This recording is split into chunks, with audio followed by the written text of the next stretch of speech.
New York wakes up to a mysterious disappearance. It was a brisk November morning in Queens, New York. The city, as always, buzzed with its usual energy. Early risers dashed to grab their coffee, joggers carved paths through the crisp autumn air, and the rhythmic hum of traffic filled the streets. Yet amidst the city's non-stop pulse, a chilling air of uncertainty began to take hold when Sarah Cole, a thriving businesswoman and single mother heralded for her tenacity and modern grace, suddenly went off the grid. To those who knew Sarah, this was not just odd, it was unfathomable.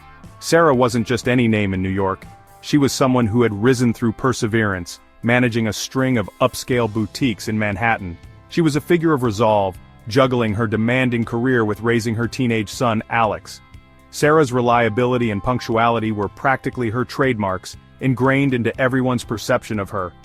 That's why when she failed to show up for an early morning meeting and remained untraceable throughout the day, alarm bells rang for her colleagues and best friend. "Sarah's never like this," said Martin Blake, Sarah's closest confidant and business associate. "If she's late, she calls. If she cancels, she lets you know days in advance. It doesn't matter how crazy her day is." His voice was tinged with tension as he recounted their last conversation to detectives. The previous night, Sarah had been her usual self, upbeat, focused, and seemingly in control. They had discussed expansion plans for one of her most profitable stores. But now, a day later, she was gone. Her phone didn't go to voicemail. It simply cut straight to the automated message that no calls could connect. To Martin, something felt off, terrifyingly off. Her teenage son, Alex, had been the first to notice something wrong. "Mom always checks in with me before bed," he'd told the authorities. "She didn't last night. I waited, but she never came back home." His words, though tinged with the nonchalance of youth, betrayed a lingering fear that even he didn't understand yet. Sarah wasn't the type of woman to just vanish. Her world revolved too intimately around her son, her work, her obligations. That's why her disappearance wasn't just a cause for concern, it was an outright anomaly. The police initiated their first sweep of Sarah's last known whereabouts. Her sleek black BMW was parked neatly outside her flagship store in Manhattan, untouched, without a ticket. Surprising for a city notorious for relentless towing. Inside the store itself, everything was in perfect order. Her office desk, still lit by the faint glow of a desktop monitor, held open notes from a staff meeting the previous afternoon. A forgotten coffee cup on the counter still bore lipstick marks. The only indicators of something being unusual were the lack of Sarah herself and her abruptly abandoned phone. The rounded nature of her routine left investigators puzzled. Detectives canvassed nearby stores to see if customers or passers-by had spotted her leaving, but no one could recall seeing Sarah after 9 p.m. last night. Surveillance footage from surrounding blocks showed her locking up the boutique on schedule at 9:15, her crimson trench coat draped elegantly over her shoulders. Cameras later caught her crossing 6th Avenue, phone in her hand, seemingly exchanging texts as she moved towards the west side. And then, nothing. She disappeared off camera and into obscurity. "People don't just vanish into thin air," muttered Detective Angela Morales, her furrowed brows matching the frustration voiced by her team. This wasn't her first missing persons case, but something about Sarah's life, a seemingly perfect balancing of her personal and professional worlds, nagged at her. It was too normal, too quiet. "New York doesn't stay quiet for long," she murmured. Did she leave voluntarily? Did she stumble into danger unknowingly? Or was someone watching her that night, waiting to strike while she walked alone beneath the city's neon glow? Those were just some of the theories floating among the investigators. Yet, as the hours ticked by and investigative leads came to nothing but dead ends, panic began to ripple through the community. Sarah's family sought solace through social media campaigns, posting every photo they could find of her. Sarah dancing at a wedding, Sarah at a charity gala, Sarah laughing beside her son at his last soccer game. Messages swirled chaotically as posts blew up across threads. Missing, Sarah Cole. The photos portrayed a woman of warmth and light, a woman seemingly impervious to this kind of horror. Her boutique customers, dedicated Manhattanites who idolized her fashion acumen, flocked to the comments section. "I just saw her a week ago," one wrote. "She looked incredible. She was talking about launching her new winter line. How could this happen?" Another fan wrote, "This is New York. Someone had to see something." But no one had seen anything, or at least, none of it made sense yet. The longer the city buzzed with whispers of her name, the more the mystery deepened. By the third day of her absence, media outlets latched onto the case. "Where is Sarah Cole?" they asked, splattering headlines with an unmistaken urgency. Reporters camped outside her boutique. "We need a hero CEO," one morning host quipped dramatically, "not someone to become another statistic." But even amidst the public outcry, behind the cameras and police sirens, Sarah's world, and that of her son, was unraveling. New York had seen its fair share of tragedies, kidnappings, and disappearances, but rarely did the script play out quite like this. Anchored by the stunning imagery of Sarah's elegant public life, many began to speculate whether jealousy or revenge played a cryptic role. Was it a disgruntled ex, a deviant customer, or someone deeply embedded in her personal network? The missing person report, as the first clue. When Sarah Cole failed to show up for her weekly business meeting that Monday morning, no one panicked, at first. Martin Blake, Sarah's business partner and one of her closest confidants, had tried calling her, assuming she was caught up in New York's relentless traffic or an unforeseen delay. This isn't like her, Martin thought after the third call went straight to voicemail. He sent her a quick text. "Hey Sarah, everything all right? Let me know." But there was no reply. Not even the telltale read receipt pinged back. By mid-afternoon, a simmering unease started creeping in. Sarah was known for her punctuality. If she was running late, she'd notify someone. If something more critical came up, she'd still manage to delegate. But Martin had heard nothing all day. By late evening, his unease turned into dread. That night, he drove by her boutique in Manhattan, hoping to spot her car or some sign that she was working late inside. Instead, he found her black BMW parked at the curb, untouched. The store was locked, the lights dim inside, and there were no signs of activity. Instinctively, Martin called Sarah's best friend, Lila Conroy, who instantly shared his sense of alarm. "She always calls me before bed," Lila said, worry etched into her voice. "Even when she's exhausted or traveling, Sarah doesn't let a day pass without checking in with someone." Martin decided it couldn't wait. It was time to do what he dreaded. Call the authorities. The first call to the police detective. Angela Morales was just wrapping up a particularly uneventful shift at the local precinct in Queens when the call came through. It wasn't unusual to get missing person reports. New York saw hundreds every year. Most turned out to be false alarms, someone running late or unreachable because of a dead phone battery. But something about Martin's steady yet insistent tone over the phone made her take note. "Detective Morales," Martin's voice came through after the dispatcher handed her the line. "I need you to take this seriously. My friend Sarah Cole is missing." "All right, sir, can you tell me when you last heard from her?" Morales asked, scribbling on a notepad. "Yesterday, around 9 p.m. She didn't show up for a meeting this morning and no one's been able to reach her all day," Martin replied. "This isn't like her at all," Morales sighed internally. A disappearance within 24 hours wasn't immediately suspicious. Most people turned up within that time frame. But she pressed for more details anyway. "Have you checked her apartment or spoken with her co-workers, family, anyone else close to her?" "Yes, we've been trying," Martin stressed. "Her son Alex, he said she didn't come home last night either, and her car is still parked outside her store in Manhattan. She didn't come into work. Her phone's dead. Something is definitely wrong." The last sentence, delivered with a mix of frustration and fear, caught Morales off guard. Dead phone, no activity at work, a single mother not returning home to her teenage son. This one might be worth a second look. "All right," Morales said, her tone firming up. "We'll look into it. Can you meet me at her residence? I'd like to speak with her son as well." The first look into Sarah's life. By the time Morales arrived at Sarah's brownstone home in Queens later that evening, a small group of people had already gathered. Martin was pacing outside the building, his dress shoes scuffing against the pavement. Inside, Lila sat on the couch comforting Alex, Sarah's 15-year-old son, who looked pale and visibly shaken. "Detective," Martin said, practically rushing toward her, "thank God you're here." Morales adjusted her coat against the chilly November air and nodded. "Let's not waste time, walk me through what you know." Martin explained everything as they stepped inside. Sarah's impeccable routines, her reliability, her last known activity at work Sunday night. Angela listened intently, noting how everyone described Sarah as the kind of person who never deviated from her plans.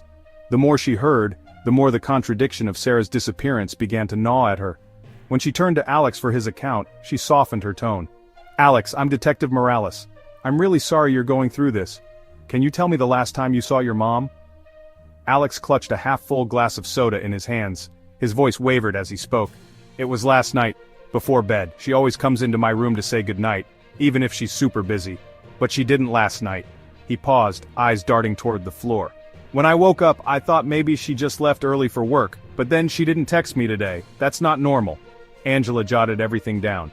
Did she seem upset or worried recently? Did she mention anyone who might have been bothering her? No, Alex said, shaking his head. She's always busy, but it's normal. She didn't say anything weird. I don't know. Morales gave him a reassuring smile. You're doing great, Alex. We'll figure this out. Internally, though, she couldn't shake the sinking feeling growing in her chest. Registering a case back at the precinct later that night, Morales officially registered Sarah's disappearance as an active case. Along with her partner, Detective Dan Holloway, she began pulling together Sarah's records, her phone logs, bank transactions, work schedule, and even social media accounts. Single mom, business owner, no known enemies, Holloway mumbled as he flipped through her file. So what are we looking at here? Kidnapping? Foul play? Maybe, but it's too soon to tell, Morales replied, her eyes glued to Sarah's financial transactions on her laptop. So far, there was no sign of unusual spending or sudden withdrawals. It was as though Sarah had simply vanished into thin air. People don't just disappear, Holloway quipped, echoing her own unspoken thoughts. There's always something. Exactly, Morales replied firmly, and I guarantee it starts with her last known location. Tomorrow we're heading straight to that boutique. As she leaned back in her chair, staring at the missing person photo attached to Sarah's case file, Morales felt an urgency she hadn't felt in years. Something about this case was screaming at her to move fast. Time wasn't on Sarah's side, and it was up to her to connect the dots before it was too late. A shocking clue from a luxury hotel. The investigation had barely begun when a new lead emerged, one that would send shivers down the spines of the most seasoned detectives. Detective Angela Morales and her team traced Sarah's last known activities, flipping through hours of surveillance footage captured by cameras near her boutique. At first, the footage showed nothing unusual. There Sarah was, locking up her flagship store in her signature crimson trench coat, her phone glowing in her hand. She appeared calm, even focused, as she crossed the street towards 6th Avenue. But suddenly, the footage ended. Morales' gut told her this wasn't the end of Sarah's story, it was just the beginning. Run cameras further along 6th, Morales instructed one of her junior techs. She didn't just vanish, find out where she went. Hours of footage later, a new clip sparked intrigue. A camera farther down the block caught Sarah heading toward the Astoria, one of Manhattan's most lavish and exclusive hotels. Subtle but unmistakable apprehension tinged her body language as she entered, her movements slowing once the grand revolving doors swallowed her whole. Why the hell is she going to the Astoria? Morales muttered to herself. It wasn't exactly typical for a working single mom to frequent a venue catering almost exclusively to celebrities, business moguls, and politicians. The Astoria Hotel, a stage of drama. With its marble-clad lobby, gilded chandeliers, and a staff in perfectly pressed suits, the Astoria oozed opulence. This wasn't just any hotel. If these walls could talk, they'd whisper tales of clandestine meetings, million-dollar deals, and probably more than a few dark secrets. And now it seemed Sarah Cole's name was being added to that treacherous list. Morales strode through the gleaming lobby with Holloway at her side, flashing her badge at the concierge. NYPD, we need access to your surveillance footage. The concierge didn't even flinch, his expression impeccably polite. Of course, detective. But you'll need approval from our legal team. We don't have time for bureaucracy, Holloway snapped, planting his hands on the counter as his voice dropped an octave. We're working a critical missing persons case. Either we see the footage now, or we'll be back with a warrant, and a lot less patience. The concierge relented, tapping nervously on his computer before leading the detectives to a private office stocked with CCTV monitors. She arrived at approximately 10:02 p.m., Morales said, recalling the timestamp from the street footage. The hotel's surveillance video came alive on screen, showing Sarah as she stepped into the elevator, accompanied by a younger woman. Who's that? Morales asked sharply, pointing to the woman standing beside Sarah. She couldn't have been older than her early 20s, with long, dark hair cascading over her shoulders and her designer handbag slung casually on one elbow. Something about her seemed deliberate, too deliberate. The concierge squinted at the screen. I'm not sure, I'd need to check the registration logs to confirm if she's a guest. Morales' instincts flared. Do that, now. A chilling sequence unfolds. As the footage rolled on, a knot formed in Morales' stomach. The elevator doors glided open on the 18th floor, and Sarah, still clutching her phone, stepped out alongside the mysterious woman. Both appeared calm, exchanging brief words before heading down the hall. They stopped outside room 1823. Then came the first red flag. The young woman didn't use a key card to open the door. She pressed the doorbell. "She's not the guest," Holloway muttered, leaning closer to the screen. "There's someone else already in that room." Moments ticked by before the door opened. Though the camera angle didn't catch who was on the other side, Morales's mind raced with possibilities. Who was already in that room? Why had Sarah willingly walked in? The footage revealed no further answers. What came next was a haunting gap in time, a void where Sarah disappeared without a trace. 30 minutes later, the young woman re-emerged from room 1823. She was alone and dragging a large black suitcase behind her. Morales straightened in her chair, her fists clenching. "What the hell is she doing?" The footage didn't lie. The woman wheeled the suitcase into the elevator, her expression disturbingly calm. On the lobby camera, the suitcase appeared oversized, its bulk greater than what any weekend traveler would bring. The woman exited through the revolving glass doors and vanished into Manhattan's sprawling night. 15 minutes later, the footage showed her returning to the hotel, this time flanked by a man. He was stocky, wearing a baseball cap pulled low over his face, and dragging the suitcase alongside her. "And now there's two of them," Holloway said grimly, rubbing his temple. "Play it forward," Morales demanded. For several hours, the footage showed no further activity involving the pair. Around 5 a.m., the woman and the man left the room once more, this time without the suitcase. The man was now pushing a large black duffel bag, while the woman carried a smaller one slung over her shoulder. Both looked as if they hadn't slept a wink. "People don't leave hotels at 5 a.m. looking that calm," Morales said. Her voice was steady, but her chest tightened as the implications sank in. She turned back to the concierge. "Who booked room 1823? The concierge hesitated, scrolling through his computer. After what felt like an eternity, he finally spoke. "It was registered under the name Tom Randall."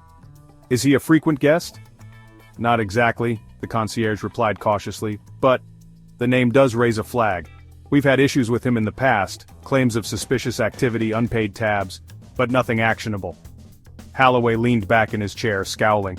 "What kind of suspicious activity are we talking about?" The concierge shifted uncomfortably. "Let's just say, he wasn't the type of guest you'd expect to book here. He's rough around the edges." The case takes a dark turn. With a name now in hand, Morales ordered her team to confirm Tom Randall's identity. Cross-referencing the registration details, they uncovered a shocking connection. Randall wasn't just a nobody.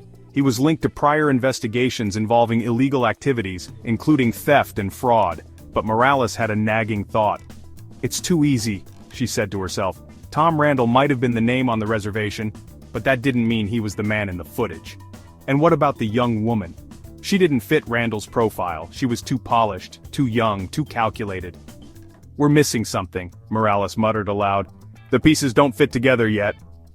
But one thing was clear. Sarah Cole had walked into the Astoria alive. What happened in that room, and what was in that suitcase when it left, remained the unsettling question hanging over the case as the detectives raced against time to uncover the truth. The first steps in investigation and search. The clues from the Astoria Hotel were sparse, but there was enough to kick the investigation into high gear.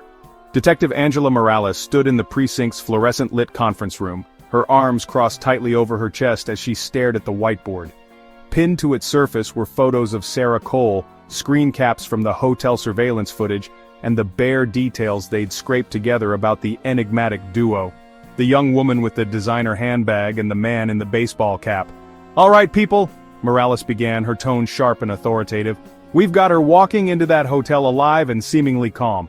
30 minutes later, this mystery woman wheels out a black suitcase large enough to fit a person, and then our mystery man conveniently shows up. Now we're dealing with prime suspects, potentially accomplices. If they think they can walk away clean, they've made a big mistake. Let's tear this thing apart." A lead that only deepens the mystery.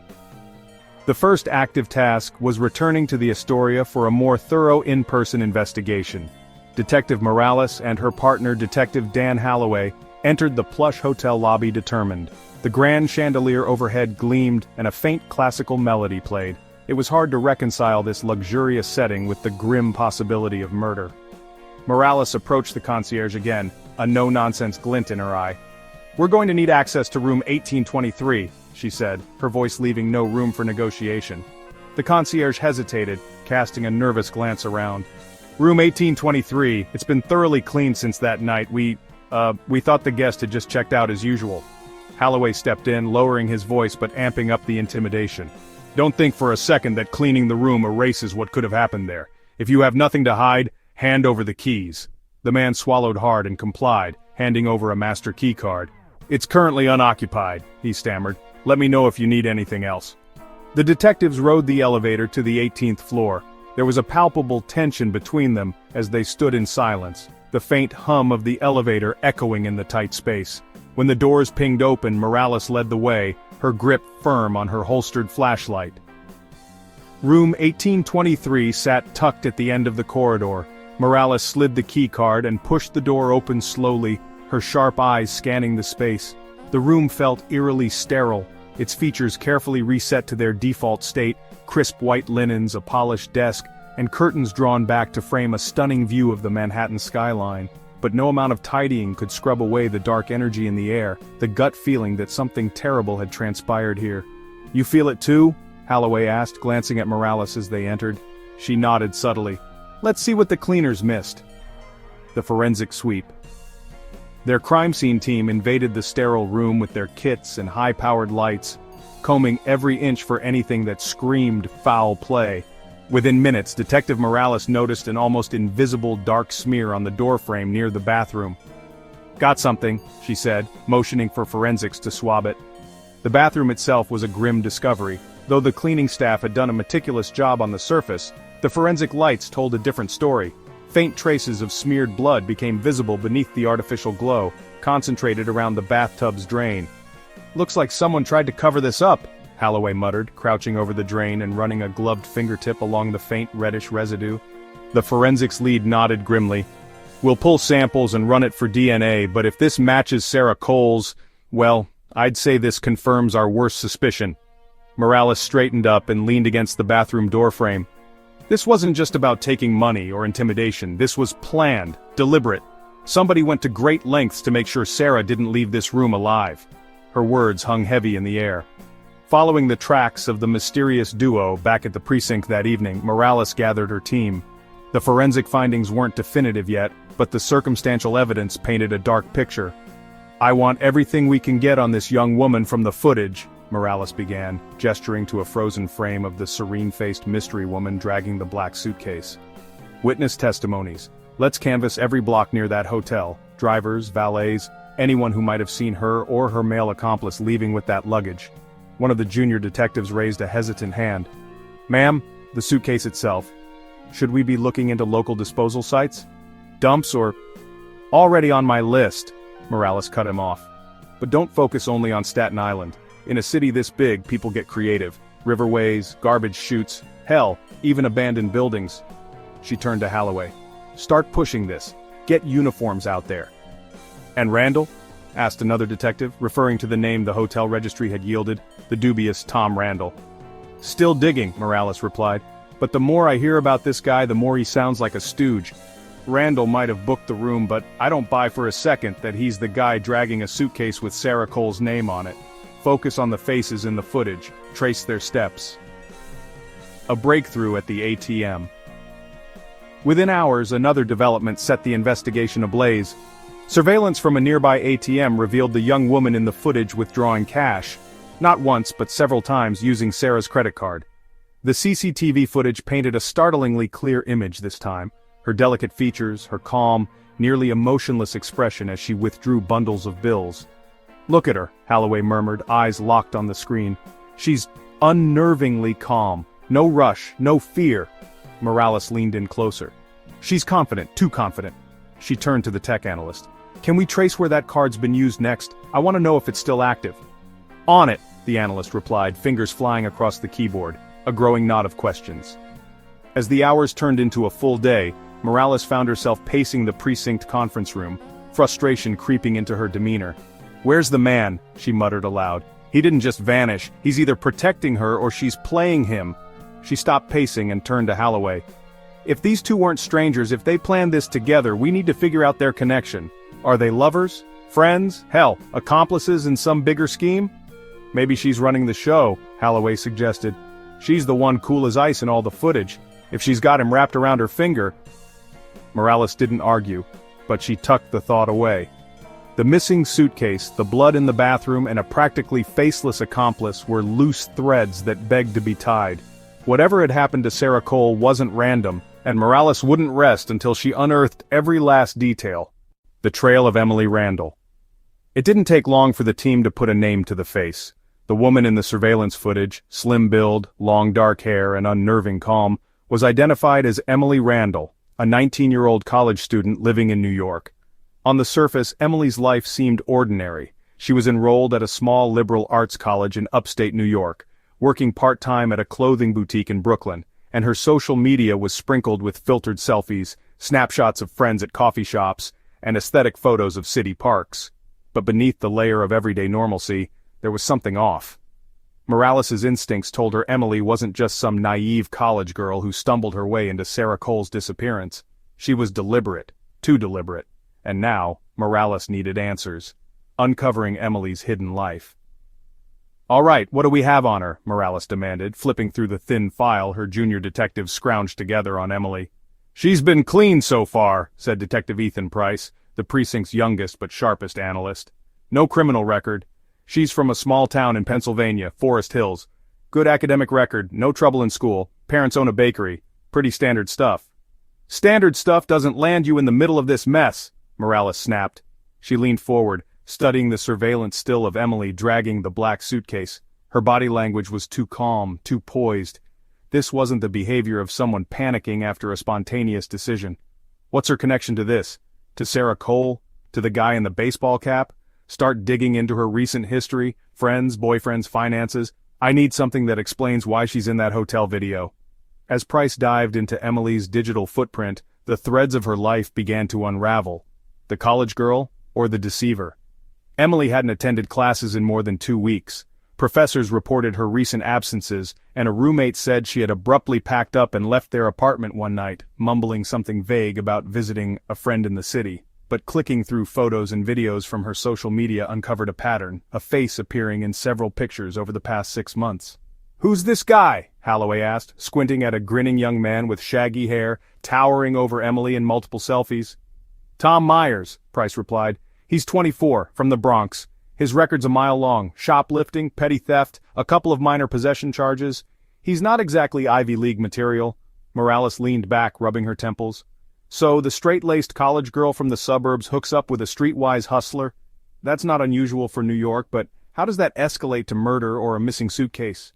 "Looks like they've been dating for about 6 months, Price added.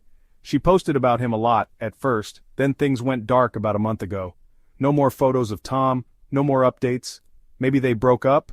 Or maybe whatever they were planning started getting messy," Morales muttered. "Keep following Myers. Let's see how he fits into this damn puzzle." Following her tracks. The first solid lead on Emily's whereabouts came from a cluster of ATM withdrawals made using Sarah Cole's credit card. Detective Angela Morales and her team had been watching the tapes, noting Emily's unnerving calm as she drained thousands of dollars from Sarah's accounts across several locations. She wasn't in a rush. She didn't seem remotely nervous. "She's either stone cold," Holloway commented, "or she's got no idea just how deep she's in." "Or both," Morales countered. "She knows what she's doing. This wasn't some knee-jerk decision. She's following a plan." The withdrawals painted a trail. The first few were made across different locations in Manhattan, Grand Street, Bowery, a few near Union Square. But then, a newer withdrawal landed them on a residential block in Brooklyn, near an address registered under Tom Myers. The tense surveillance operation. "We've got a hit," Morales announced to her team later that night. "Emily and Myers have been hiding out in a second-floor apartment in Williamsburg. Let's not give them the chance to skip town. I want surveillance posted tonight. We'll move when they least expect it." Hours later, Morales and Holloway found themselves situated in an unmarked car across the street from Myers's crumbling brownstone apartment. The neighborhood was quiet, well, as quiet as Brooklyn ever gets. A distant subway rattled past, and a couple of street performers debated loudly on the avenue corner. "What's the play if Myers bolts?" Holloway asked, watching the dim light flicker through the apartment's curtains. "He's not bolting," Morales said firmly, never taking her eyes off the apartment door. "They've stayed in one place this long because they think they're safe. Emily used Sarah's credit cards more than once, she's cocky, and Myers, He thinks he's untouchable, but they're both wrong. Closing the distance. At 2:47 a.m., a shadow moved within the apartment. The door creaked open, and Tom Myers emerged, dragging what appeared to be an overloaded duffel bag. Emily followed close behind, clutching what looked like a smaller bag slung over her shoulder. The pair moved wordlessly, their faces painted with exhaustion and tension. "That's our cue," Morales murmured as she tapped her radio. "Go, go, go." A team of officers swarmed out of nearby vehicles, cutting off both ends of the block. Tom froze in the middle of the sidewalk as the blaring commands erupted around him. "NYPD! Hands in the air! Don't move!" Emily gasped and stumbled, wide-eyed and trembling as Morales approached. The calm and poise Emily had shown in every video disappeared in an instant. I didn't," she stuttered, her words faltering under the weight of panic. Morales stepped closer, her voice low and sharp. "Emily Randall, you've got a lot of questions to answer, and if you want to save yourself from going down harder than you already are, you'd better start talking." A chilling revelation. Back at the precinct, Morales sat across from Emily in the cold interview room. The younger woman's once carefully curated exterior was unraveling by the second. Her mascara smudged, her fingers fidgeting, and her voice cracking as she recounted the events of the past few weeks. "I didn't mean for it to go like this," Emily stammered. I swear Tom said it was just supposed to be, just to scare her, maybe take some money. He didn't say he was going to—" "What did he do, Emily?" Morales demanded, her tone cutting through Emily's sobs. "What happened in that room?" Emily buried her face in her hands. He killed her, and I didn't stop him. I didn't know he was going to do it, but then he said if I told anyone he'd kill me too." Holloway leaned in from beside Morales. "And the body? Where's Sarah Cole now?" Emily looked up, her face twisted in despair. He made us cut her up and dump her in pieces. I didn't know what else to do, I just went along with it. I was scared." Morales's expression didn't waver as the confession spilled out. She didn't blink. She didn't flinch. This was what she had been waiting for, the beginning of the truth. Emily Randall wasn't a mastermind, nor was she innocent. She was a scared but complicit pawn in someone else's gruesome plan. Yet Morales knew her words would only scratch the surface of an even darker conspiracy. And Tom Myers, now more than ever, was the name at the center of it all. Evidence from surveillance cameras. The heart of New York City is its constant surveillance. The myriad of cameras perched on streetlights, storefronts, and public transit hubs silently record the chaos of the city 24/7, capturing everything from mundane moments to chilling mysteries. It was only a matter of time before Detective Angela Morales and her team unearthed more than coincidental imagery. After Emily Randall's arrest and confession, the question that gnawed at Morales was simple: how much of her story could be verified? And more importantly, what wasn't she telling them? Cameras, as they often do, held the answers. "Pull every frame we can get within a 5-mile radius of that hotel," Morales instructed the task force that had quickly been assembled to comb through the evidence. "I want the sequence from check-in to check-out, street views, lobbies, elevators. If anyone so much as sneezed within proximity of Sarah Cole, Emily Randall, or Tom Myers, I want to see it." The puzzle begins to take shape. The first breakthrough came within hours. Morales was hunched over her desk, a cup of coffee long forgotten as she reviewed the footage from the night of Sarah's disappearance. The initial images were familiar. Sarah Cole stepping into the Astoria with Emily by her side, her crimson trench coat glowing under the hotel's golden lights. Then came the footage of Emily re-emerging from room 1823, dragging the now infamous black suitcase toward the elevator. But here, the narrative took an unexpected turn. "Pause that," Morales ordered, leaning in closer to the monitor. A few seconds after Emily disappeared into the elevator, a figure emerged down the hallway. At first, the angle obscured their face. The person moved quickly but not hurriedly, their movements almost practiced. Then the full view came into frame. Tom Myers. "Gotcha, you piece of garbage," Morales muttered under her breath, motioning for the tech specialist to rewind. His appearance wasn't a surprise, but it was what he was carrying that made Morales' stomach churn, a second black duffel bag, sleek and heavy. Its size, while smaller than the original suitcase, still suggested something sinister. He closed the door to the room behind him, leaving the camera with more questions than it answered. "Now we know he was there," Morales said to Holloway, who was already typing notes on a tablet beside her. "And it wasn't just cleanup duty, he was involved deeper than we thought. Late-night movements, tell the story." The surveillance story didn't end there. piecing together nearly 4 hours of footage from cameras installed around the Astoria's perimeter, uncovered the chilling tale of what happened next. At exactly 1:24 a.m., Emily and Tom were captured exiting the back of the hotel through a service entrance. "They didn't even try to leave through the front?" Holloway mused, shaking his head. "Would you if you just murdered someone and dragged out their remains and luggage?" Morales countered grimly, her eyes glued to the screen. Emily held on to the large suitcase while Tom carried the duffel bag. Both walked side by side to a dark SUV parked in an alley just out of the camera's direct line of sight. "Forensics already confirmed neither vehicle registered under their names?" Morales asked. Holloway nodded. "Stolen plates. The SUV was reported missing 3 weeks ago uptown. They were careful, but not as careful as they thought." As they loaded the items into the SUV, the footage gave Morales her next clue, a clear shot of Tom's face. His cap slipped slightly as he lifted the duffel bag into the trunk, revealing a scowling expression caught in vivid detail by the camera. "That's the shot we need," Morales said, snapping a photo of the frame on her phone. "Run facial recognition again. If this guy has any friends, cousins, or drinking buddies in the city, we'll find them too." Tracking the getaway vehicle. It was the traffic camera footage that delivered the gold mine.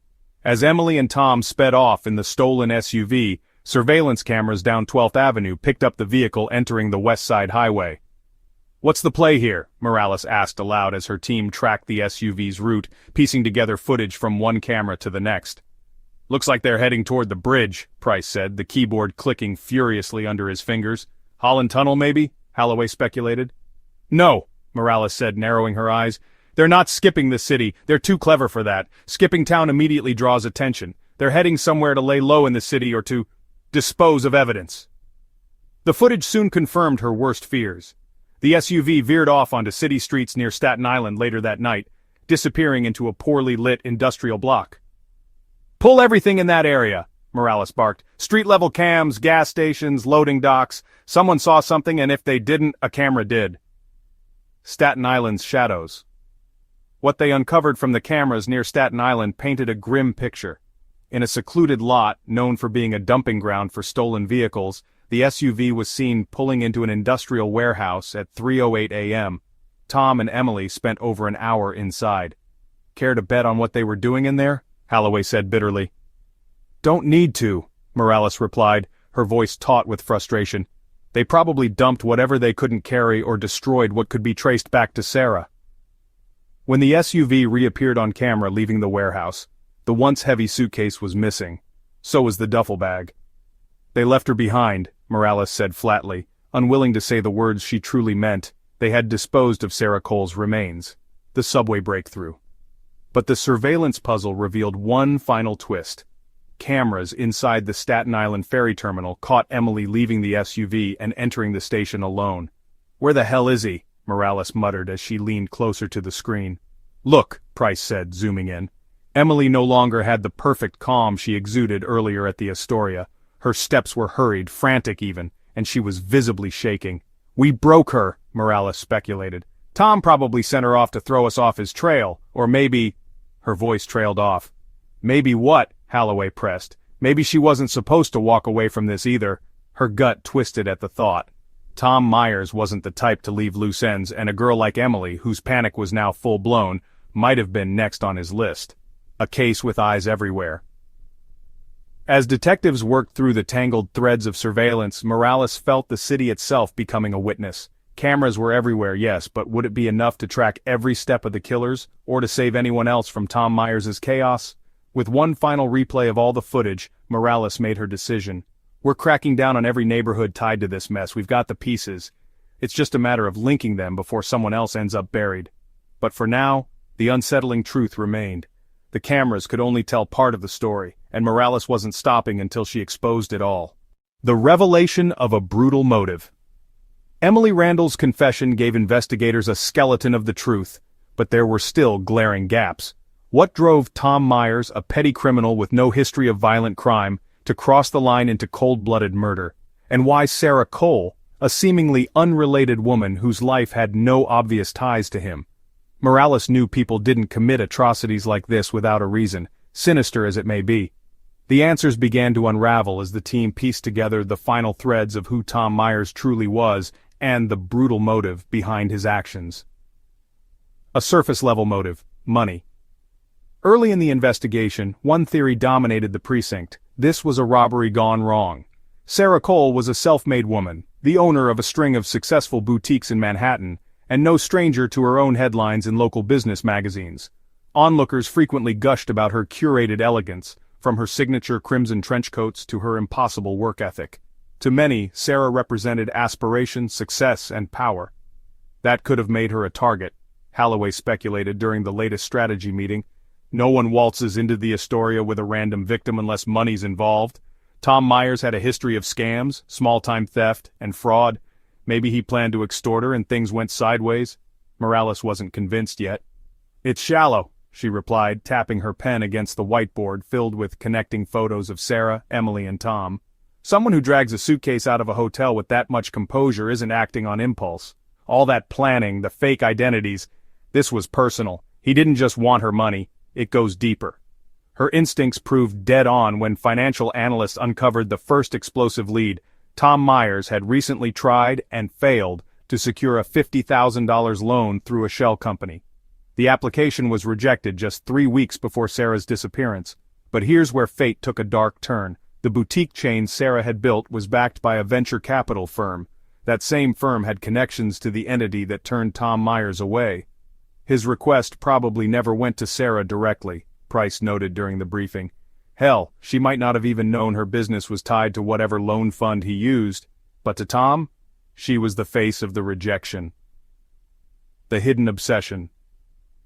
The deeper Morales dug into Myers' history, the murkier his story became. Police plowed through his social media, his trial records, and his former girlfriend's testimonies, uncovering a history of manipulation and narcissism that left a trail of shattered relationships.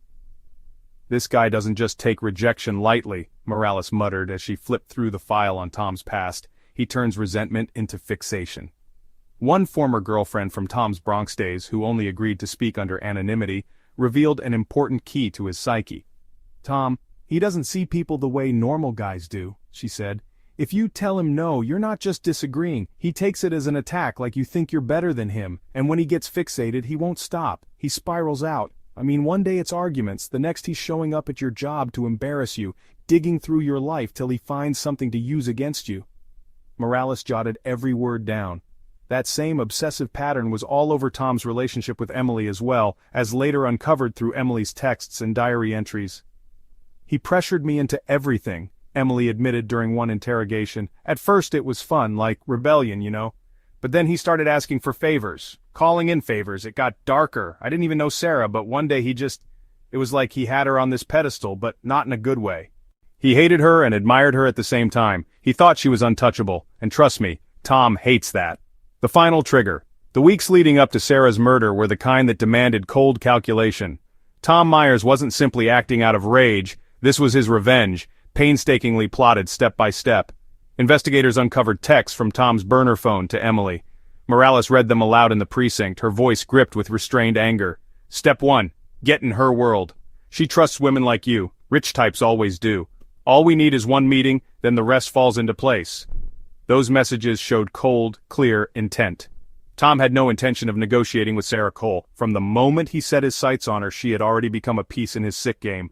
Morales could only imagine the twisted justification playing out in Tom's mind as he prepared Emily to lure Sarah into the Astoria's claws. "This entire thing was staged," Morales said to Holloway, as she replayed the surveillance footage of Sarah and Emily entering the Astoria. The expensive location wasn't an accident either. He wanted her to feel comfortable and blindsided all at once. He knew exactly what he was doing. Further evidence from forensics pointed to the brutal culmination of Tom's plan. Blood samples recovered from the bathtub drain in room 1823 matched Sarah's DNA. The marks of premeditation and cruelty were undeniable. There were no signs of a struggle in the room itself, meaning Sarah had likely been subdued, incapacitated, and killed quickly. The brutality came after, during the disposal phase. Filling in the gaps from Emily's interrogation added the final pieces. Terrified but cooperative, she described Tom's obsessive rants in graphic horror. He wouldn't shut up about her. Emily's voice cracked as she twisted a tissue into knots. How she thought she could say no to someone like him. How no one would ever see it coming. He'd light up whenever he talked about finally getting to her. It's like he couldn't wait. "And yet you still went along with it," Morales said sternly, her eyes never leaving Emily's trembling hands. Emily broke down into tears. "I didn't know it would go this far. I thought he'd scare her, rob her, whatever.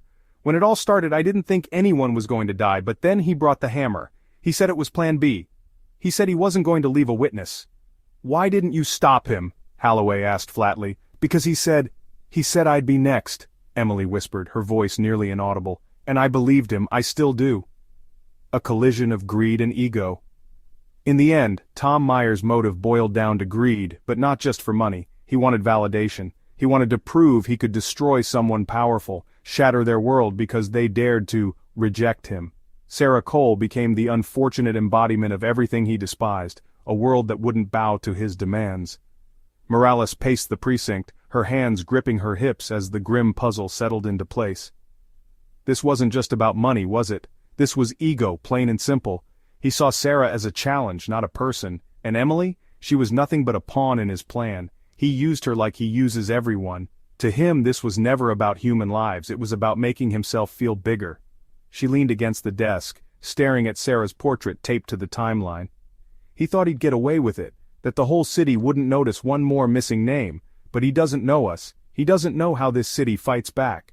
And with Tom Myers now cornered by the full weight of evidence, DNA samples, surveillance tapes, and Emily's agonizing testimony, the stage was set for justice to finally be served. The horrifying crime, inside the room. 1823 of the Astoria had initially appeared pristine. It had been cleaned and reset to perfection by hotel staff after checkout, the faint scent of lemon disinfectant lingering in the air. But beneath the polished surface the room held secrets carved into its walls and soaked into its linens, secrets that only forensic lights could reveal. What unfolded inside that luxurious suite over the course of 90 excruciating minutes would be pieced together through painstaking investigation, confessions, and gut-wrenching evidence. The ambush. Sarah Cole walked into room 1823 on her own 2 feet. Surveillance footage showed her chatting briefly with Emily Randall in the hallway, her movements calm and unsuspecting. She had no reason to believe that behind that door lay a plan meticulously orchestrated by Tom Myers. For Emily, leading Sarah into that room was her part of the deal, a deal she had made out of fear, manipulation, and, perhaps, a twisted form of loyalty to Tom. She rang the doorbell, and Tom answered. Sarah hesitated for a split second, her instincts likely catching on to something. But Emily coaxed her inside, reassuring her with an easy smile. As soon as the door closed, the tone in the room shifted instantly. Tom's charm, if he had used any, dropped like a mask. He wasn't interested in small talk or pretense. He locked the door and let the weight of his grim intentions fill the room. "We'll keep this quick," Tom reportedly said, his words cold and boyish grin sinister. "You're going to cooperate, and no one's going to get hurt." This was a lie. A scene of violence. Emily's confession revealed the horrifying sequence of events that followed. According to her, Sarah remained composed at first. She likely believed this was a robbery, an ugly but survivable situation. She even offered to comply with Tom's demands, repeatedly saying, "Just take what you need, I don't want any trouble." But for Tom, this wasn't about the money, it never had been. He didn't come prepared with a weapon to intimidate, he came with one to kill. The hammer, later found discarded in a dumpster blocks away from the Astoria, was wrapped in duct tape, its handle reinforced for a better grip. Tom struck without warning, catching Sarah off guard. The first blow landed on the side of her head, and according to Emily's account, the sound was deafening, a sickening crack that silenced Sarah's protests instantly. "She collapsed!" Emily told investigators, her voice trembling as she recounted the attack in the interrogation room. "She didn't even have a chance to fight back! He just kept going! He didn't stop!" Tom's rage was methodical. He didn't strike in a frenzy, but with a cold, chilling precision that left little doubt this attack had been planned. The blood spatter, later uncovered by forensic UV lights, told a story of a restrained but violent assault, focused almost entirely on the victim's head and upper torso. Emily, frozen in shock, could only watch as the hammer came down again and again. "He looked like... I don't know how to explain it," she stammered. "Like he was enjoying it, like he had to do it." The aftermath, a grisly cover-up. The crime didn't end with Sarah Cole's murder. For Tom Myers, the hardest part wasn't committing the act, it was cleaning up the aftermath. He wasn't just a killer, he was a strategist. He'd come prepared for what came next, bringing tarps, gloves, bleach, and garbage bags, items authorities later tracked down in nearby dumpsters and isolated in his car. Emily's role shifted at this point. She became less of a bystander and more of an unwilling accomplice. Tom ordered her to help dispose of the evidence, threatening her life when she hesitated. "You're in this now," Tom hissed at her as he tossed disposable gloves her way. "You listen to the whole thing. Either you help or you're next." Emily folded under the weight of her fear. Together they laid out a tarp across the bathroom's tile floor and began the gruesome process of dismembering Sarah's body.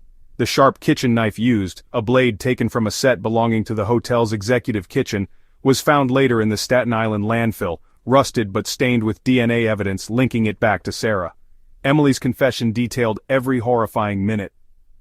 "I held the bags and he just... I didn't think people could do something like that to another human being. But he did it like it was nothing. Like he'd done it before." Emily sobbed as she spoke, unable to look Morales in the eye. "He put her in pieces. And he just kept telling me to stop crying, to stop being so loud because we didn't want anyone to hear." The blood drained into the bathroom's tub, the water running for nearly an hour as they worked to scrub the room clean. Forensics later revealed faint streaks of bleach on the tile walls and remnants of tissue caught in the drain. It was sloppy compared to Tom's carefully planned murder, but efficient enough that hotel staff hadn't noticed upon their initial cleaning. The suitcase.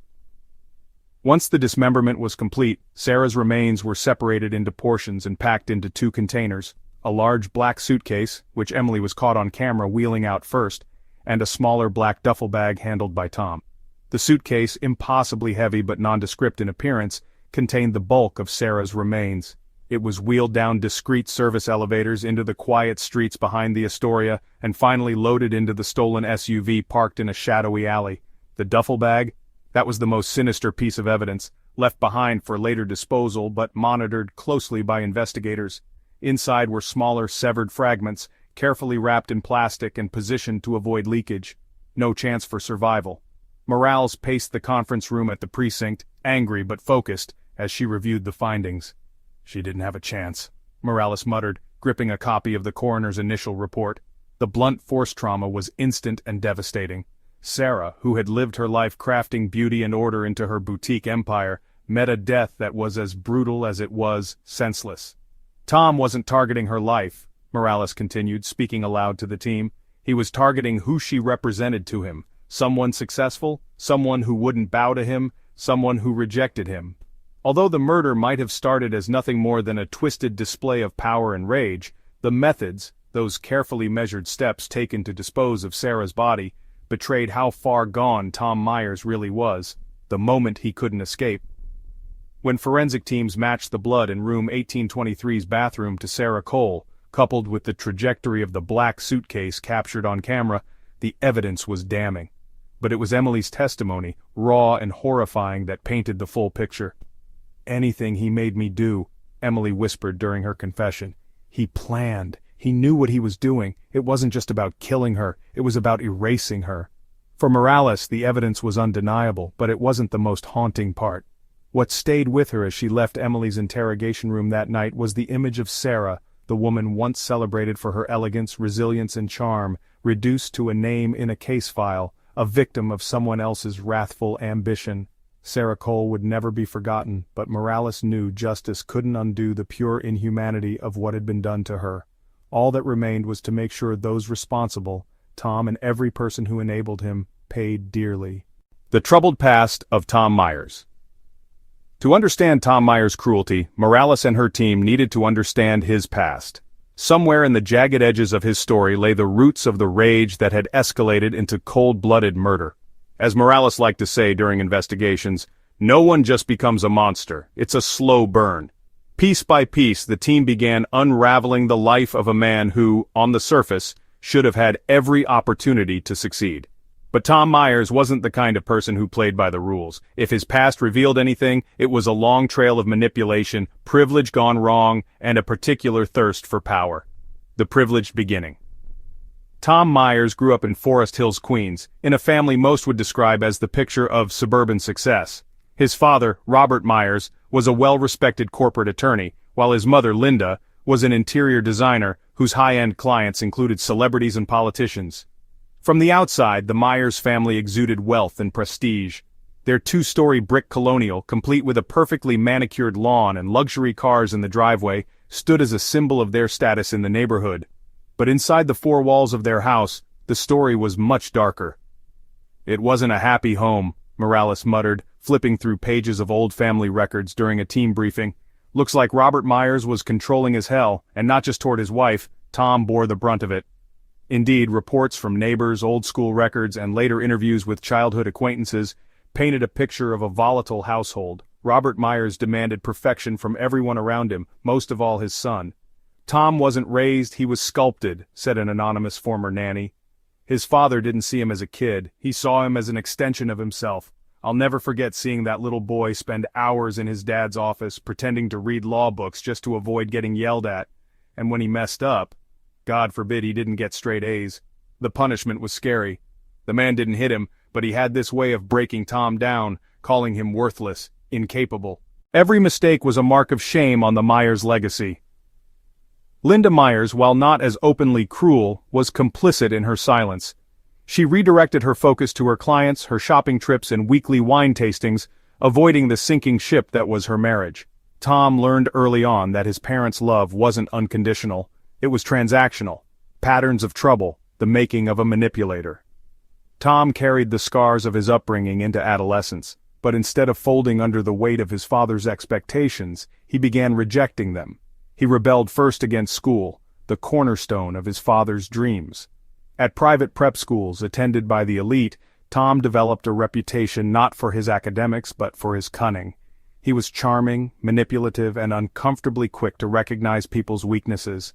Teachers noted that he rarely excelled due to lack of effort but was disturbingly adept at exploiting social hierarchies. "He never earned his way to the top of the class," one former teacher told investigators, "but he knew how to tear others down. If he wasn't cheating, he was spreading rumors to sabotage the overachievers just enough to move up the ladder himself." By the time he was in high school, Tom's penchant for shortcuts and schemes had caught up to him. At 17, he was expelled from his prestigious boarding school after leading a vandalism ring that targeted rival students. The group spray-painted derogatory slurs on lockers and destroyed personal property, including laptops and expensive art projects. But instead of facing serious consequences, Tom's father pulled strings to keep the situation quiet.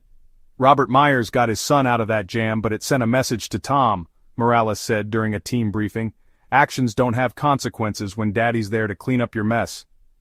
From that point on, Tom leaned harder into his manipulative tendencies. University disaster, ambition meets failure. Tom did eventually attend college, enrolling at a top-tier university thanks to his family's influence and ability to donate generously when it mattered. But as with most privileged opportunities handed to him, Tom squandered it. He had this need to prove himself, but he didn't want to put in the work, Morales noted, flipping through Tom's university records. So he went back to what he knew, manipulation. University classmates later described Tom as a charmer with a dark edge. He had a talent for storytelling, convincing nearly everyone around him that he was destined for greatness. But reality painted a different picture. Financial privilege had opened doors, but his lack of discipline and mounting arrogance closed them. Within 2 years, Tom was embroiled in several campus scandals. The most notorious incident involved the theft of exam answers from a professor's office, part of a business operation where he sold the answers for profit. "His ego caught up to him," Morales muttered, reading from Tom's expulsion file. "He got careless." He was expelled from the university before completing his degree. Friendships he had built quickly dissolved, as classmates realized Tom's charm was little more than a facade to serve his own interests. But failure didn't humble him. It ignited a dangerous sense of entitlement and resentment, the spiral into crime. Without the structure of school to occupy his time, and with his father cutting ties out of public embarrassment, Tom drifted into New York City's underbelly. He used what he had, his polished upbringing, his quick thinking, and his flair for calculated lies. He began hanging around warehouses in the Bronx frequented by low-level criminals, but quickly rose in these circles because of his ability to strategize. He started simple, small-time scams, credit card skimming, and fake check schemes. Over time, his ambitions grew. Tom's targets shifted from random victims to wealthier individuals he viewed as privileged frauds. a warped projection of his issues with his own upbringing. He saw his crimes as leveling the playing field, though in reality they were just another outlet for his narcissistic need to feel powerful. Tom always believed the world owed him something, Morales explained. It's the common thread in every step of his life. Didn't matter if it was his teachers, his family, or the rest of us. By the time Tom met Emily Randall 6 months before Sarah Cole's murder, he was neck-deep in debt from failed ventures. His scams had begun catching up to him, with several former associates blackballing him for double-crossing them. He recruited Emily because she still saw him as brilliant, a perception he clung to like oxygen. He groomed her into being his accomplice, using her youth and innocence as bait for wealthier targets like Sarah Cole. The brewing storm. What baffled Morales most about Tom's history wasn't only his ability to manipulate, it was his inability to accept failure. Time and again Tom had opportunities to rebuild his life, but each rejection from the world fueled his rage and bitterness. Every dead end made him bolder, Morales concluded. Sarah Cole wasn't just a random victim. She represented a lifetime of people he thought had wronged him. When one of her stores unknowingly blocked his financial scheme, it was enough to make her his target. And when she stood in the Astoria, confident and successful, it was the final straw. He snapped. A man without remorse. Reviewing Tom Myers' life didn't excuse his actions, but it explained them.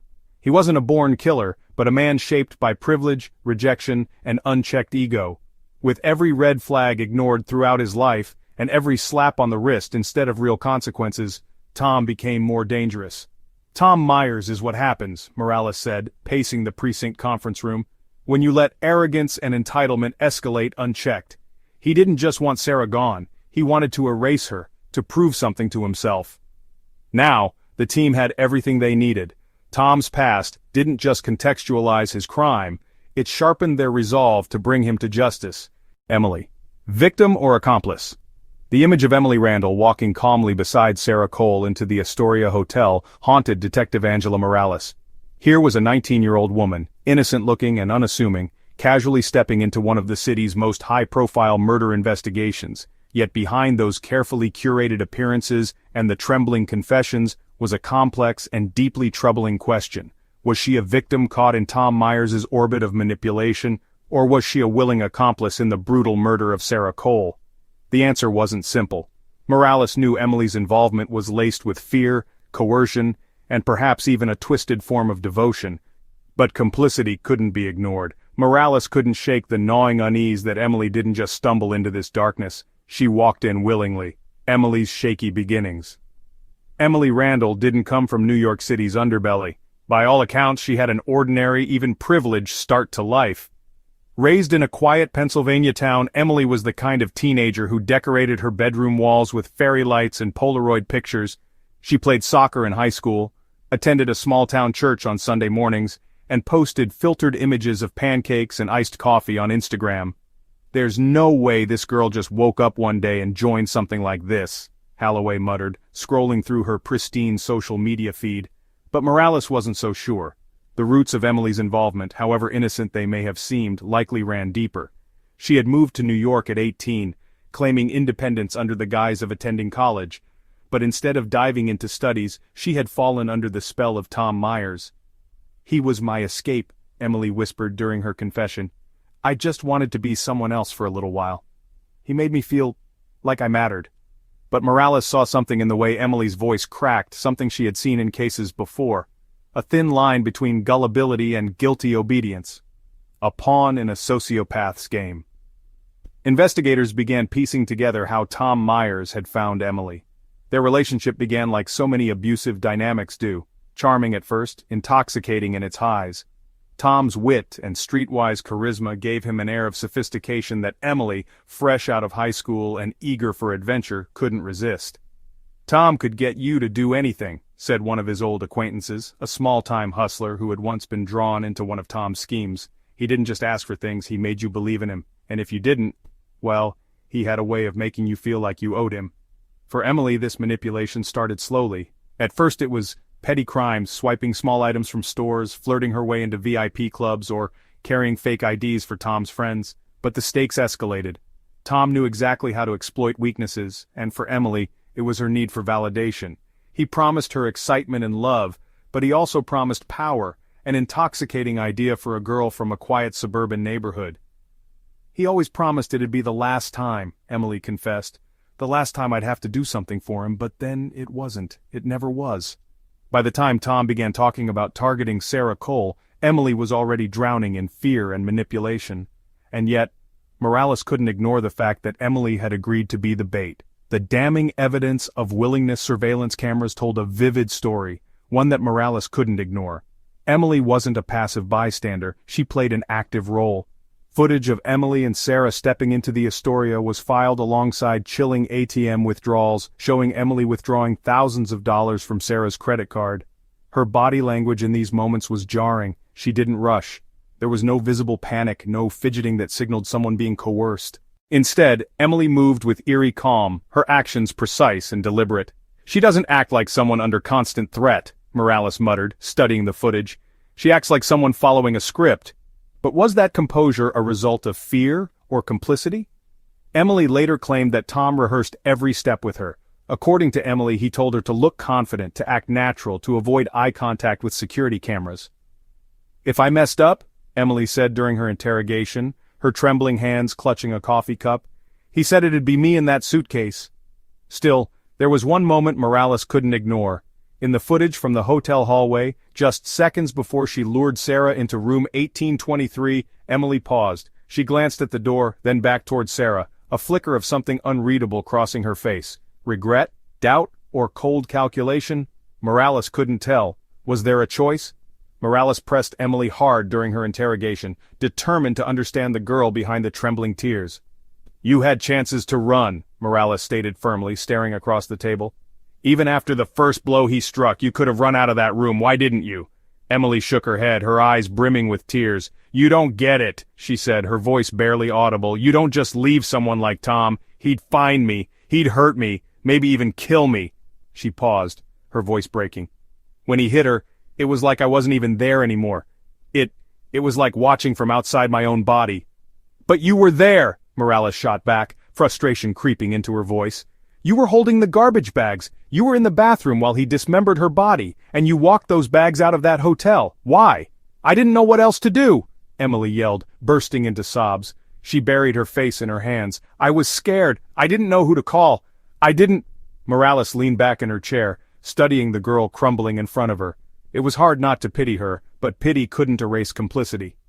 The moral gray victim or accomplice, Emily Randall, had to exist somewhere between the two. Morales hated cases like this. She hated the ambiguity, the messiness of human nature.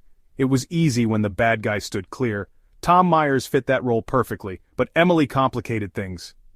"She's not innocent," Holloway remarked one evening, leaning on the precinct's wall as Morales pored over notes. "But she's not the monster here either. Let's not lose sight of that." "I'm not," Morales replied, rubbing her temples. But Emily's decisions, whether made out of fear or not, put Sarah Cole in that room. She didn't swing the hammer, but she might as well have opened the toolbox.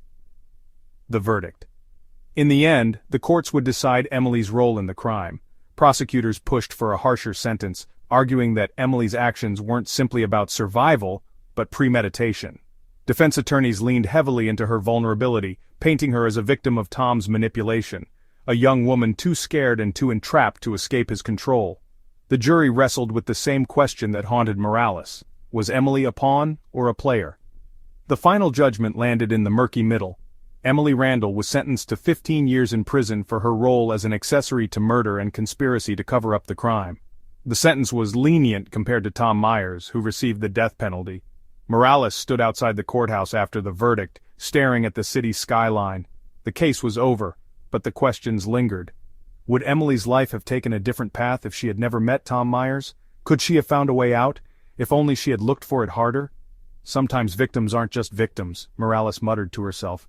And sometimes accomplices are just victims who didn't know how to fight back. A tragic ending and a harsh lesson. The trial of Tom Myers and Emily Randall had gripped New York City like a vice. Every headline, every whispered rumor carried the weight of outrage and disbelief.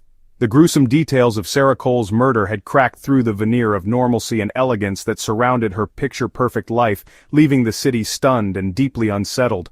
But while the courtroom drama was front-page news, the true ending lay in the aftermath, how the lives of those left behind would continue to unravel and what lessons, if any, could ever be drawn from such a senseless tragedy.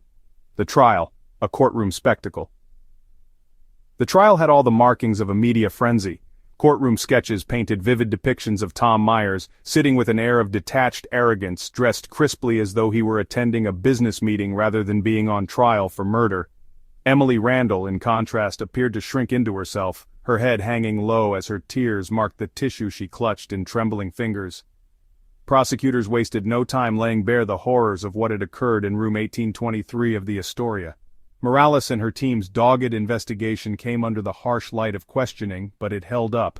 The irrefutable forensic evidence, coupled with Emily's confessions and the incriminating surveillance footage, painted a damning portrait of guilt. Tom Myers planned this step by step, the prosecutor declared in his opening statement, pacing before the jury with calculated precision. This wasn't a crime of passion or desperation, this was cold, deliberate, sadistic murder. The defense painted a far more complex picture, attempting to argue that both Tom and Emily had acted under extreme circumstances. Tom's legal team framed his actions as a result of psychological instability and untreated narcissistic personality disorder, an attempt to shift the blame onto his upbringing and mental state. Emily's attorneys leaned into her victimhood, portraying her as a terrified young woman trapped under Tom's manipulation, a pawn in his dangerous game. But the evidence spoke louder than any argument. DNA in the bathtub drain, blood spatter patterns, surveillance videos, and damning phone records all worked like tendrils of truth, slowly weaving the inescapable net that would ultimately seal Tom's fate. Justice served. Tom Myers was convicted on all counts: first-degree murder, conspiracy, and tampering with evidence. When the judge delivered his sentence, every member of Sarah Cole's family sat in rigid silence, their grief etched into their faces. Myers was sentenced to death, a rare verdict in New York, but one that the state deemed appropriate given the cruelty of his crime.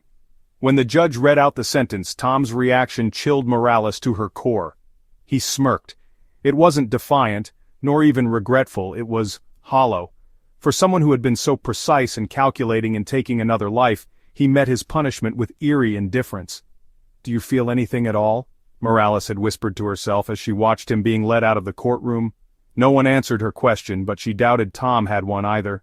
Emily Randall received a far more ambiguous sentence: 15 years in prison for her role as an accessory to murder and conspiracy. Morales had stood outside the courthouse steps the day the verdict came in, swarmed by reporters with microphones thrust forward like weapons. "Do you think justice was served?" a journalist called out. Morales had sighed deeply before replying. "Justice is never clean. Did Emily play a role in this crime? Yes. Could she be considered a victim too? Also yes, you can't truly punish someone like Tom Myers enough for what he did, nor can you fully absolve someone like Emily. The truth is, everyone lost here. Sarah Cole, who she was, and the void she left behind." While the justice system moved forward, Sarah Cole's story remained frozen in time, a haunting tale of promise cut brutally short. Her name became synonymous with resilience, elegance, and tragedy, a woman who had worked her way to the top only to be brought down by forces beyond her control.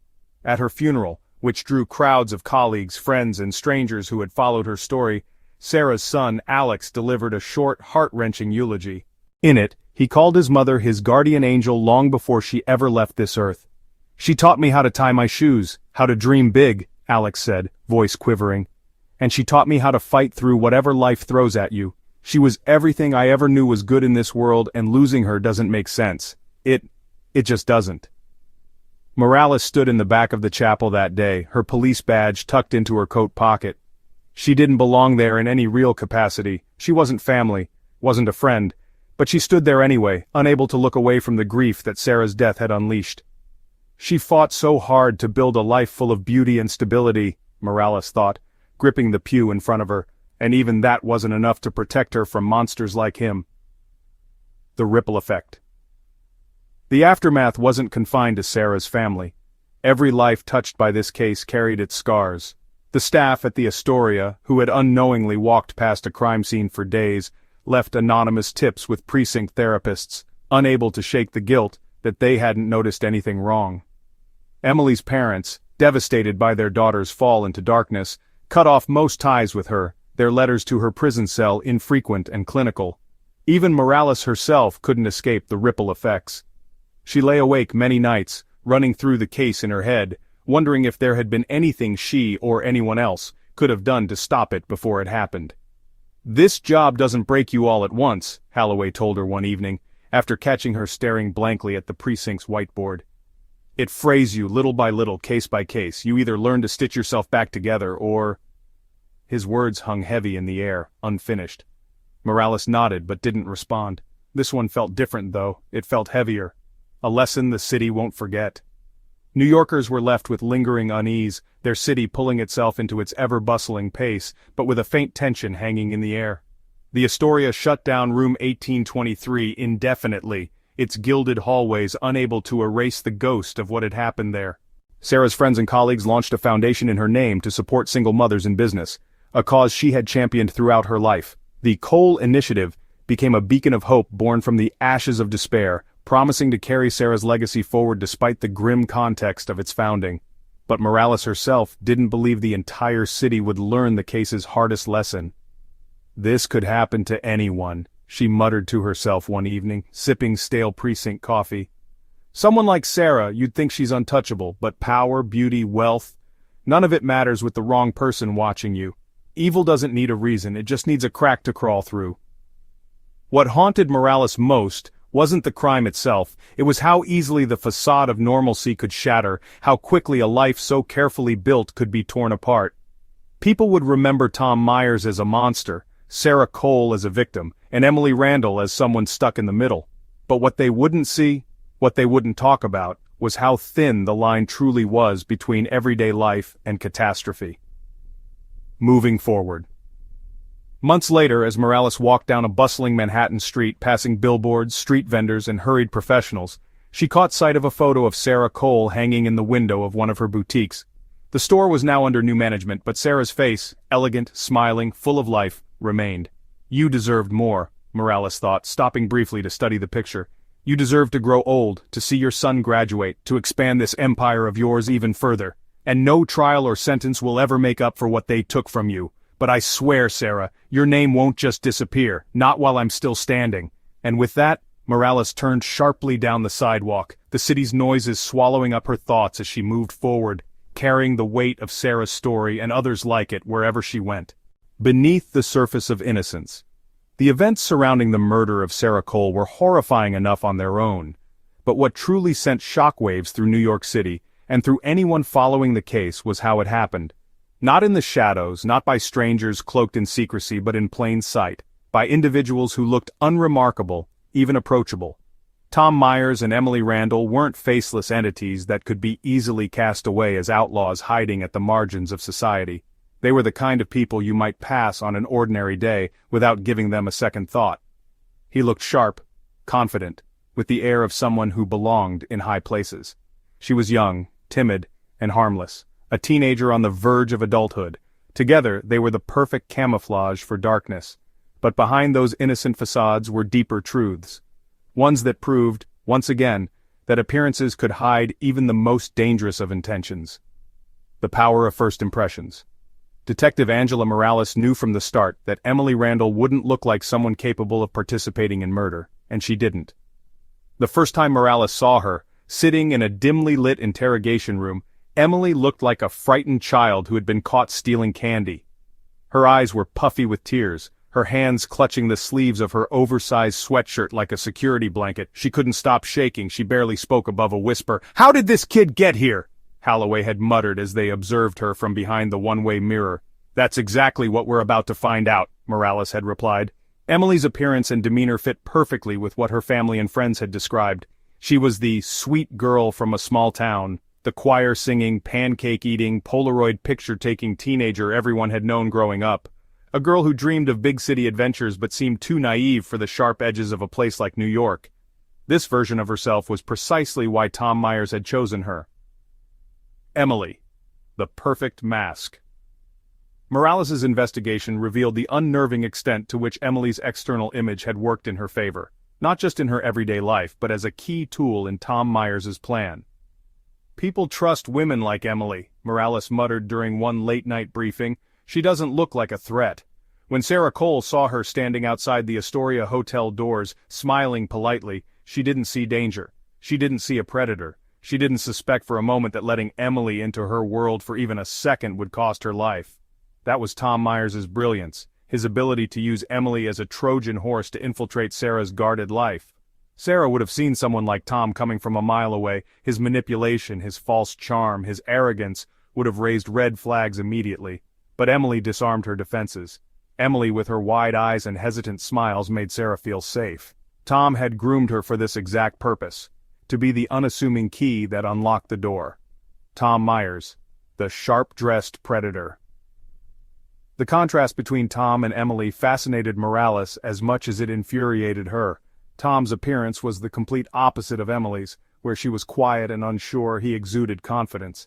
He looked polished, composed, the kind of guy who could sell you a luxury car and have you thanking him for it, as Morales had put it, and it worked. Tom's ability to look the part had opened countless doors for him throughout his life, from the elite prep schools where he first honed his manipulative charm, all the way to his final con, luring Sarah Cole into his elaborate scheme. "Here's what gets me," Holloway had said one evening, flipping through Tom's file. "Guys like him should have plenty of legitimate ways to get ahead in life. He could have been a lawyer, a Wall Street tycoon, hell, even a politician. Instead he chose this. Why?" "Because power is never enough for people like Tom Myers," Morales replied without missing a beat. "He doesn't just want money or influence, he wants control. That's why he doesn't work within systems. He thinks he's above them." Morales knew this wasn't just a theory. Surveillance footage showed Tom's wardrobe, his mannerisms, his choice of words, all carefully curated to make himself look untouchable, invincible even. But beneath that exterior, there was a man consumed by bitterness, resentment, and insecurity. A man whose whole life had been built on pretending to be more than he was. The facade that fooled everyone. What chilled Morales most about the case wasn't how calculated Tom's and Emily's roles were, it was how ordinary they appeared while doing it. "People think monsters look like monsters," Morales said during a precinct meeting, "but they rarely do. That's the real horror of it. They blend in, they smile, they hold doors open for you, they convince you they're just like everyone else right up until the moment they show their teeth." This was especially true for Emily's involvement. Footage of her calmly walking away from the Astoria with a suitcase hiding Sarah's remains struck a nerve with Morales every time she replayed it. There was no panic in her steps, no guilt in her expression. It was the face of someone carrying luggage, not the remnants of a human life. "She looks normal," Holloway had muttered, shaking his head, "like she's going to catch a train or board a plane." "That's what makes it so dangerous," Morales replied. "You don't see the danger until it's too late." Innocence as a shield. Morales couldn't help but wrestle with the question, was Emily's innocence weaponized purely by Tom, or was there some part of her willing to let it shield her from accountability? Could it be both? During her interrogation, Emily repeated the same refrain over and over. "I didn't know. I didn't mean for this to happen. I didn't have a choice." And yet, Morales couldn't stop picturing the tiny moments where Emily might have chosen differently. She could have run when Sarah was still alive. She could have gone to the police, told someone, anyone, what Tom was planning before it happened. She could have dropped the suitcase, walked into the nearest precinct and said, "I need help." Instead, she stayed. She played her role. She smiled her polite smile and did what Tom told her to do. The mask that cracks. By the time the trial concluded and both Tom and Emily were behind bars, Morales was left grappling with a bitter truth about human nature. Sometimes, beneath the surface of innocence lies complacency and the fear of fighting back. It's easy to see someone like Tom for what they are, Morales thought as she closed Emily's file for the last time. But Emily, she makes us think about the lines we draw between guilt and innocence, between weakness and choice. And maybe that's what's hardest to face. Some people don't have fangs, they just follow. And yet, Morales couldn't fully blame Emily without also blaming the world that had failed to protect her. Tom had wielded Emily's innocence like a blade, using it to slash into the life of someone as brilliant and capable as Sarah Cole. Now, the only question left was how many more people might cross paths with someone like Tom Myers before they realized too late who, or what, he really was. A lesson never fully learned. Months after the trial ended, Morales passed Emily's old social media profiles online. They were still up, untouched, frozen in time. Photos of Emily smiling, eating ice cream at a fair, laughing with friends. They didn't look like the kind of snapshots tied to one of the most horrific crimes the city had ever seen. Who's the real Emily Randall? Morales had asked herself. But as the screen reflected back at her, she had no answer.